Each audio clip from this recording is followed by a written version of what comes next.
Ree Harper loved her life in Meadow Ridge Estates, a neighborhood where everything seemed perfect.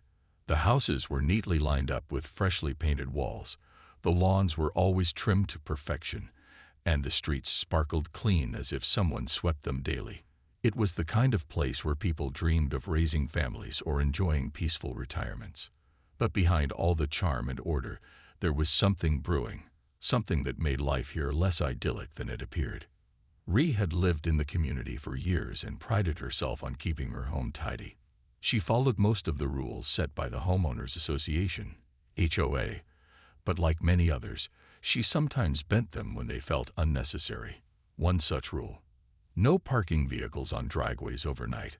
According to the HOA handbook, cars were supposed to stay tucked away in garages after sunset to maintain the aesthetic appeal of the neighborhood.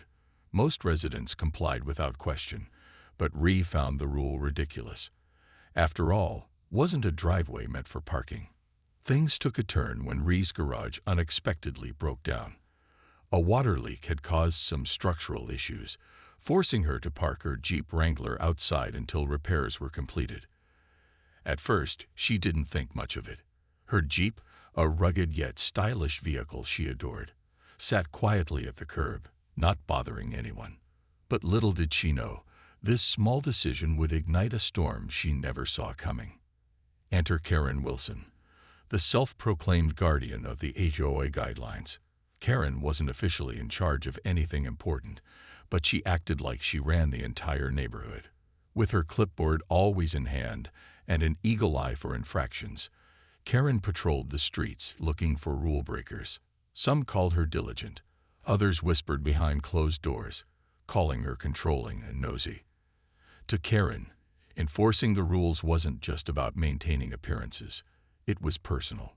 Every violation felt like a slap in the face, a challenge to her authority. When Karen noticed Ree's Jeep parked curbside, her blood began to boil. How dare someone flaunt the rules so blatantly?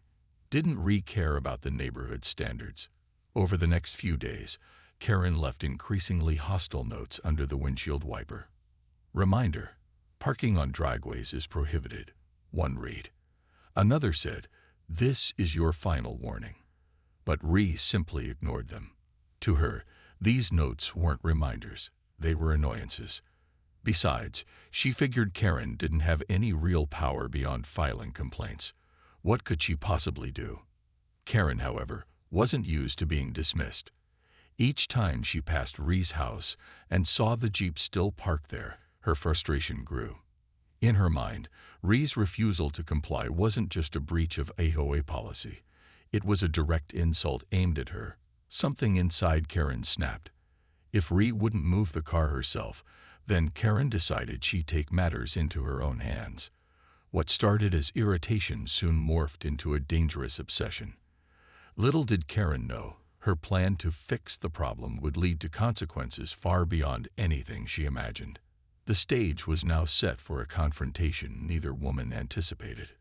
A clash that would leave the whole neighborhood talking for months to come. Karen Wilson sat in her living room, stewing over the situation with Ree's Jeep. The more she thought about it, the angrier she became. How could someone so blatantly disregard the rules of the neighborhood? It wasn't just about the HOA guidelines anymore. It was personal. To Karen, Ree's actions felt like a direct challenge to her authority, as if Ree was mocking her and everything she stood for. Karen couldn't let that slide. She had spent years building her reputation as the person who kept Meadow Ridge Estates in line, and she wasn't about to let one rebellious neighbor ruin it. Her first instinct was to file another formal complaint with the HOA board, but deep down, she knew that wouldn't solve anything. Complaints took time to process, and by then, Ree might have fixed her garage or moved the Jeep herself. Besides, filing complaints felt too passive for Karen this time. She wanted action, immediate action. Her mind raced with ideas, each one more extreme than the last. Finally, she landed on a plan that made her heart race with both excitement and nervousness. If Ree wouldn't move the car, Karen would do it herself. The next day, Karen drove to a nearby hardware store and purchased a pair of heavy-duty bolt cutters. She told the cashier they were for home repairs, avoiding eye contact as she paid.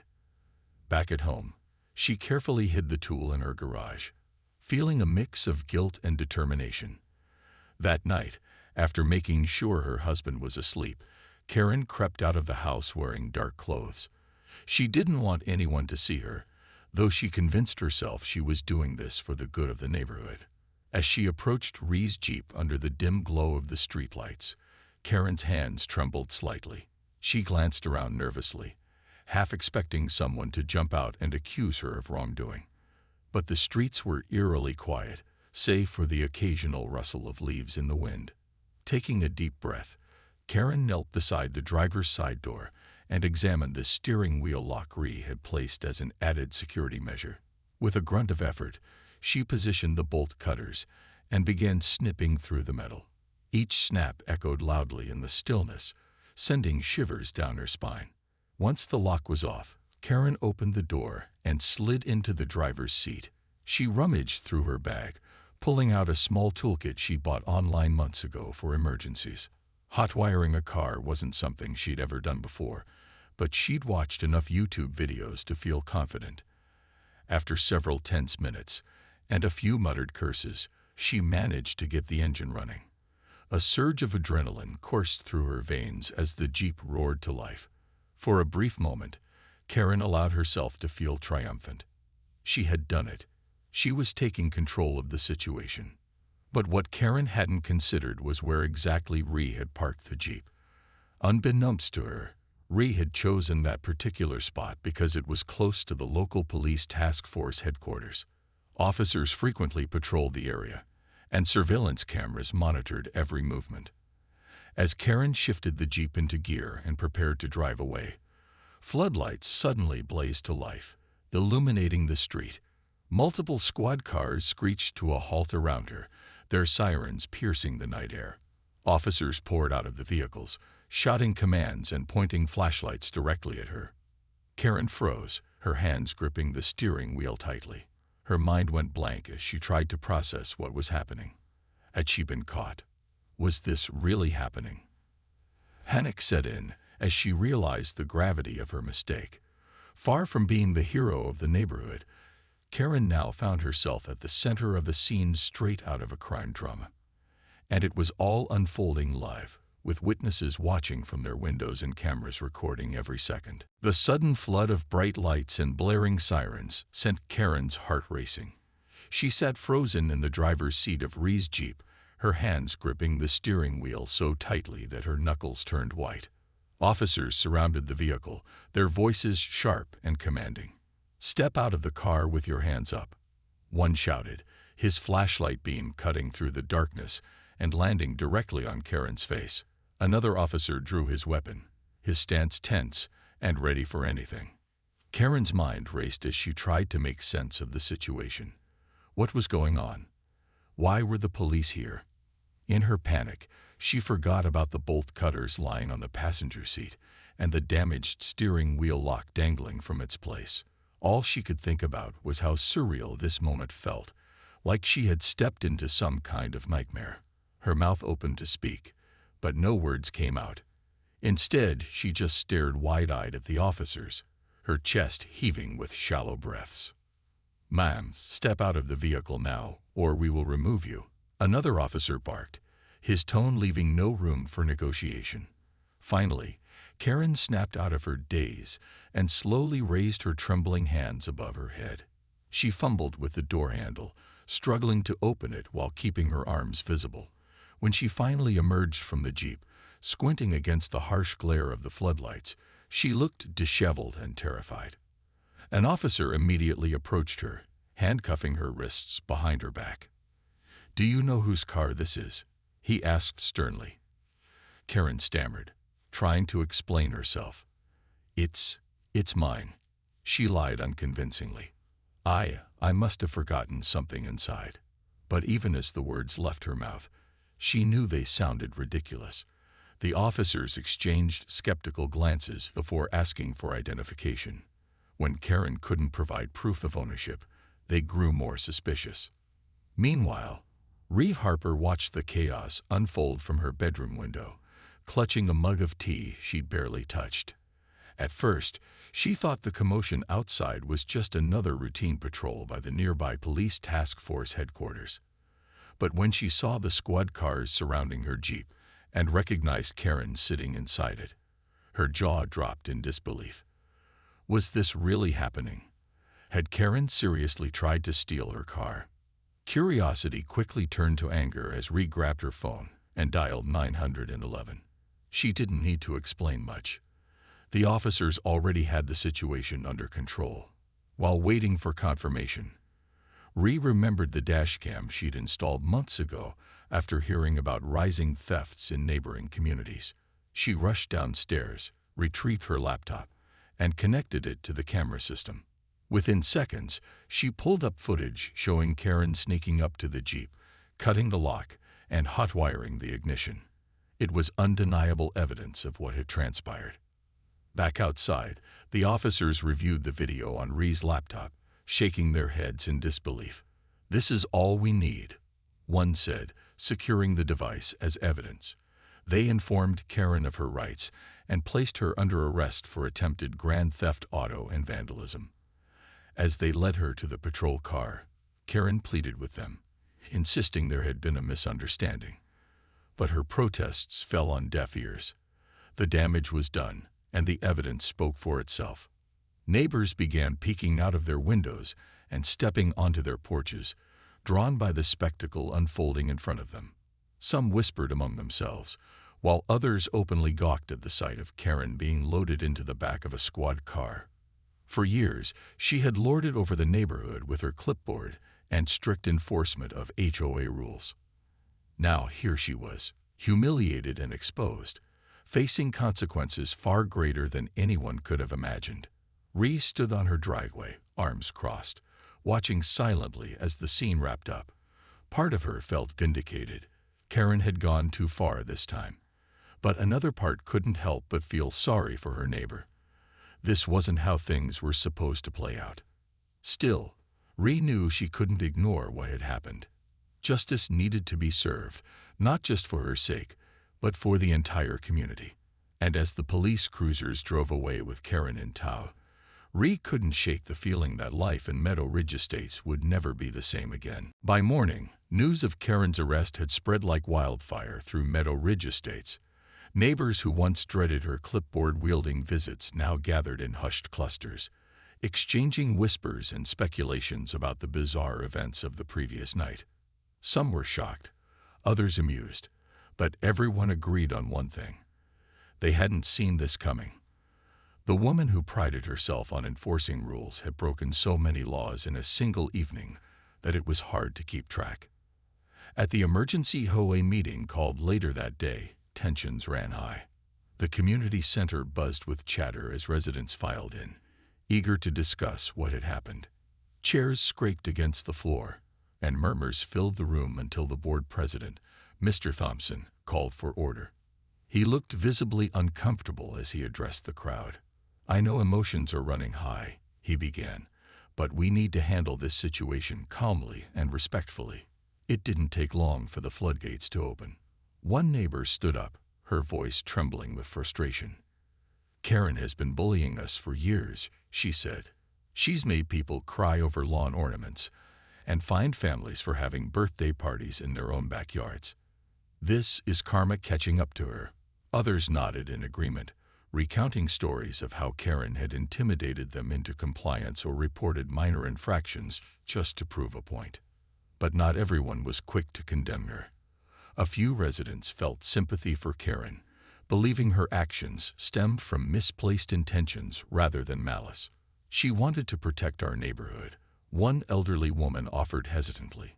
"Sure, she went too far, but maybe we should try to understand why she did it." Her words sparked heated debate, with some arguing that understanding didn't excuse Karen's behavior, while others urged forgiveness. Amidst the chaos, Ree Harper sat quietly near the back of the room, listening intently. She hadn't planned to attend the meeting, but curiosity got the better of her. As neighbors recounted their grievances or defended Karen, Ree found herself reflecting on the complexities of human nature. Karen had always seemed larger than life, an unstoppable force determined to impose order at any cost. Yet now, stripped of her authority and dignity, she appeared fragile and deeply flawed. When it came time for the HOA board to vote on whether Karen should retain her position, the decision was unanimous. She would be removed immediately. Board members cited irreparable harm to the organization's reputation and emphasized the need for transparency moving forward. "We can't have someone like Karen representing us anymore," Mr. Thompson declared firmly. "Her actions reflect poorly on all of us."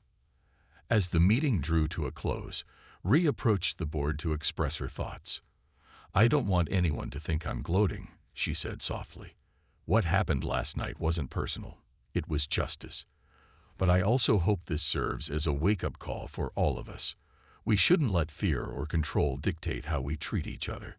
Her words resonated with many in the room, prompting nods of approval. Outside, as neighbors dispersed, there was a palpable sense of relief in the air. For years, Karen's presence had cast a shadow over the community, making people feel scrutinized and judged. Now, without her looming over them, they sensed an opportunity for change, a chance to rebuild trust and foster genuine connections. Children played freely in the cul-de-sac, laughter echoing through the streets, while adults lingered on porches, chatting openly for the first time in ages. Still, Rhea couldn't shake the image of Karen sitting in the back of that patrol car, her face etched with shame. While part of her felt vindicated, another part wondered if Karen would ever find peace after such public humiliation. Life in Meadow Ridge Estates had taken a dramatic turn, leaving both scars and possibilities in its wake. And though the neighborhood was ready to move forward, the memory of Karen's downfall would linger for years to come. A cautionary tale about power, pride, and the consequences of losing sight of what truly matters. Karen's trial became the talk of not just Meadow Ridge Estates, but the entire town. Local news outlets picked up the story, dubbing her HOA Karen, in headlines that ranged from serious to downright mocking. Reporters camped outside the courthouse, eager to capture every detail of the case. For a neighborhood that prided itself on being quiet and uneventful, this sudden brush with infamy felt surreal. Neighbors tuned in to watch the proceedings on TV, some shaking their heads in disbelief, while others couldn't help but chuckle at the absurdity of it all. Inside the courtroom, the atmosphere was tense. Prosecutors presented a mountain of evidence against Karen, starting with the damning dashcam footage from Rhea's Jeep. The video clearly showed Karen cutting the steering wheel lock and hot-wiring the vehicle, leaving no room for doubt about her intentions. Officers who had responded to the scene testified about finding her behind the wheel and arresting her on the spot. Even Karen's own notes, left under Rhea's windshield wiper, were entered as evidence, painting a picture of escalating frustration that culminated in criminal behavior. Karen's lawyer tried valiantly to defend her, arguing that she had acted out of confusion and a misguided sense of duty to the neighborhood. "My client believed she was protecting the community," he said during his opening statement. "She never intended to commit a crime." But these arguments fell flat when faced with the overwhelming proof of Karen's deliberate actions. Witnesses from the neighborhood also took the stand, recounting instances where Karen had bullied or intimidated them over minor HOA violations. One neighbor tearfully described how Karen had reported her for planting flowers that were too colorful, leading to fines she couldn't afford. Another recalled being scolded for hosting a small barbecue in his backyard. These testimonies painted Karen not as a misunderstood figure, but as someone who thrived on control and crossed a line when she didn't get her way. The turning point came when Rhea herself testified. Calm and composed, she recounted the events leading up to Karen's arrest, emphasizing how she had ignored the passive-aggressive notes because they seemed unreasonable. When asked why she hadn't moved the Jeep sooner, Rhea explained that her garage repairs weren't within her control. "I followed most of the rules," she told the court, "but I refused to let someone dictate how I live my life, simply because they thought they were above everyone else." After hours of deliberation, the jury returned with a verdict, guilty on all counts. The judge wasted no time delivering Karen's sentence. She was ordered to serve 6 months in jail, complete 200 hours of community service upon release, and pay restitution to cover the cost of repairing re-steering column lock. Additionally, she was banned from holding any leadership roles in the HOA or similar organizations, a ruling met with audible murmurs of approval from the gallery. As Karen was led away in handcuffs, her expression was unreadable. Some might have expected defiance or anger, but instead she looked defeated, as if the weight of her choices had finally crushed her. Outside the courthouse, reporters swarmed Ree, asking for her reaction. "This isn't about revenge," she said firmly. "It's about accountability. No one is above the law, not even someone who thinks they're enforcing it." Back in Meadow Ridge Estates, life began to settle into a new rhythm. Without Karen looming over them, residents noticed a shift in the air. People smiled more often, waved hello without hesitation, and spent evenings chatting on their porches. The oppressive cloud of judgment had lifted, replaced by a sense of relief and camaraderie. Even the HOA meetings felt different now, less rigid, more collaborative. Residents worked together to rewrite certain rules, ensuring they made sense for everyone rather than serving as tools for punishment. For Karen, however, life would never be the same. Her name became synonymous with overreach and entitlement, a cautionary tale whispered at dinner tables and HOA gatherings across the country. Whether she learned anything from the experience remained unclear, but one thing was certain: her actions had sparked a transformation in Meadow Ridge Estates, one that brought neighbors closer together and reminded them of the importance of kindness, understanding, and respect. Months after Karen's arrest and sentencing, Meadow Ridge Estates began to feel like a different place altogether. The once stifling air of judgment had dissipated, replaced by a newfound sense of freedom and connection among neighbors. People no longer tiptoed around rules for fear of retribution or whispered complaints behind closed doors. Instead, they embraced the opportunity to build a community rooted in mutual respect rather than rigid control. Ree Harper played an unexpected role in this transformation. Though she hadn't asked for it, her quiet defiance against Karen and the subsequent fallout had inspired others to stand up for themselves. Neighbors often stopped her while she was out walking her dog or watering her plants to thank her for refusing to back down. "You showed us we don't have to live in fear," one woman said with a warm smile. At first, Ree felt uncomfortable being seen as some kind of neighborhood hero, but over time, she grew into the role, using her influence to encourage open dialogue and cooperation.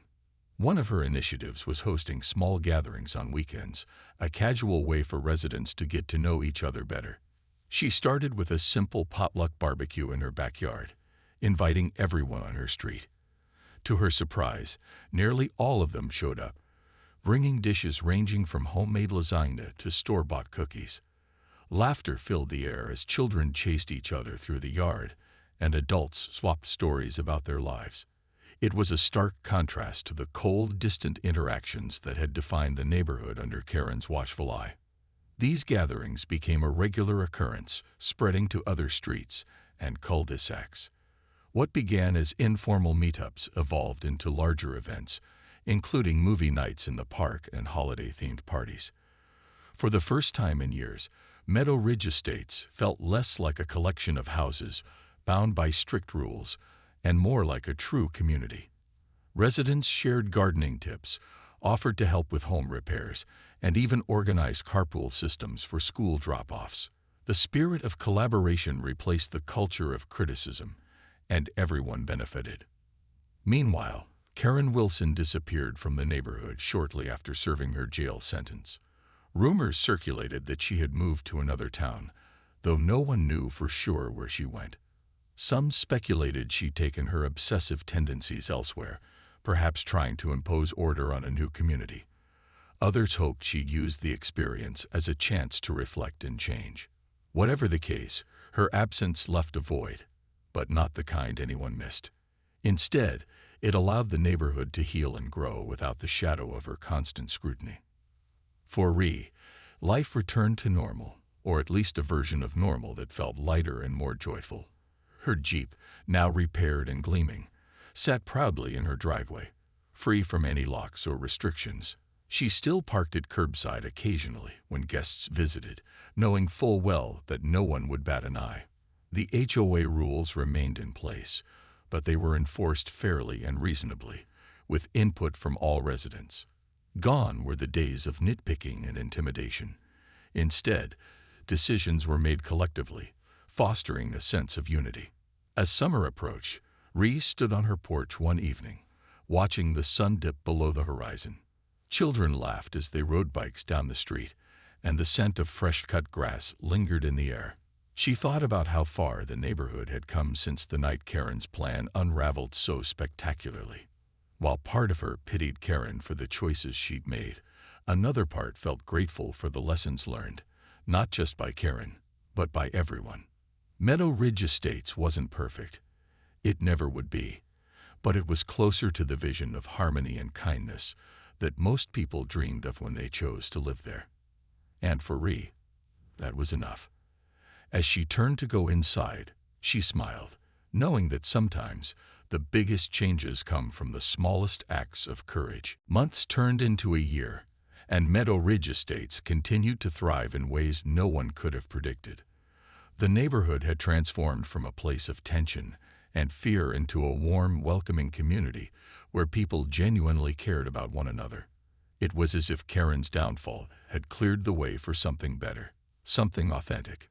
Neighbors who once avoided each other now greeted one another with smiles, shared meals, and even lent a hand when help was needed.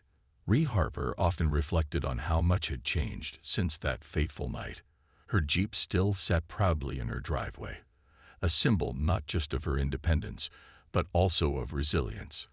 Occasionally, she'd catch herself chuckling at the absurdity of the situation, how Karen, in her quest to enforce rules, had ended up violating so many laws herself. But Ree didn't dwell on it too much. She preferred to focus on the positive outcomes, stronger relationships, a more inclusive atmosphere, and a renewed sense of pride in their community.